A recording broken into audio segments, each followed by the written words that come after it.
德国总理舒尔茨有可能计划访华，预计主谈的是经济合作问题。有人就开玩笑说呀，说德国说的这个去中国化，原来就是去中国搞工业化。他访华实际上呢是要有求于中国的，在欧洲和德国局势非常复杂的现在这个情况之下，我们呢一定要慎重处理和对待。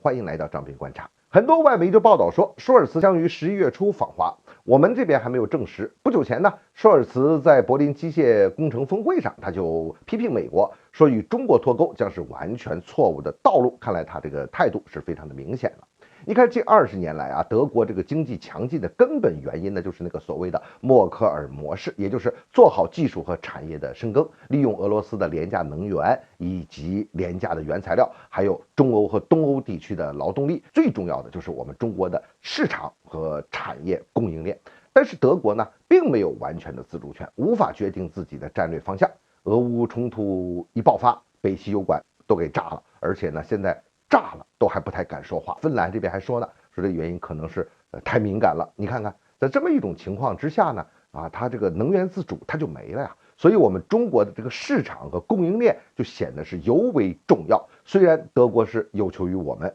那我们呢也是要特别的慎重有几层原因，我们对这个事情要特别的小心。这第一呢，我们说了，德国它没有这个战略自主权嘛，能源这个命脉，北溪油管被炸，你连个声音都不敢出。在价值观和根本立场上，那当然还是和美国西方它是一致的。尽管在经济层面深知不能和中国脱钩，但是从根本上还是要跟西方和美国是保持一致的呀。如果说美国要坚决遏制对抗中国，坚决和我们中国进行脱钩的话，那么德国能不能最终自主，这就要画一个大的问号了。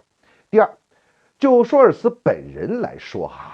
我认为他并不是多反华都要对抗中国的这么一个人。他做过行政，做过默克尔的财政部长，对民生和经济以及整个这个经济的大势、地缘关系这些他还是比较熟悉的。但是呢，德国现在内部以绿党为代表的这个极端意识形态化、极端政治化的政治势力非常的大。这股势力是排斥中国的，尤其是俄乌冲突以来呢，不断的指责中国不与西方一起制裁俄罗斯，这就把这矛盾闹得越来越大。像绿党这样的所谓的政治新生代他的力量非常大。舒尔茨这边很显然他没有默克尔的那种权威，他镇不住这个事情。而且像绿党这样的势力呢，是未来长期的一个趋势，甚至会是一个主流。那么再加上欧洲的局势现在你还是很危险，根本是看不出是有一个怎么样的一个好转的一个趋势。这些所有因素叠加在一起，的不确定性非常的大。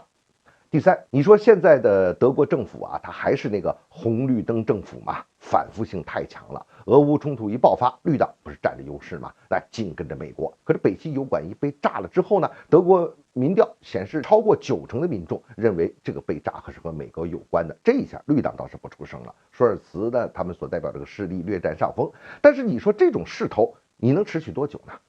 咱们就说他访华这件事，最早传出来的时候说他是11月初来，因为当时还传说马克龙也要来嘛，说反正他们俩都要来，当然不是一起来了就他们会先后来，是安排在11月初。又传出来消息说德国政府说这个国内的事儿比较多得缓一缓，那就到11月的中下旬或者再晚一点再来吧。又传了这么一次，现在突然又变成说我们11月初舒尔茨就要访华了，这就说明他这个政府的不确定性和稳定性是有问题的。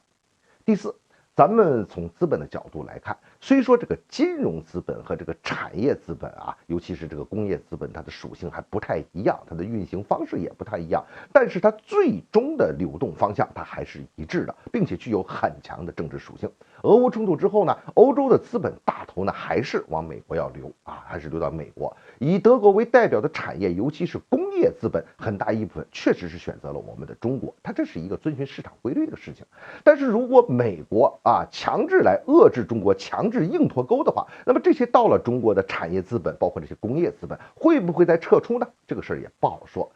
我们说这个经济基础确实决定了上层建筑，但是这个上层建筑这个政治因素永远是钳制经济的，不存在绝对的自由经济。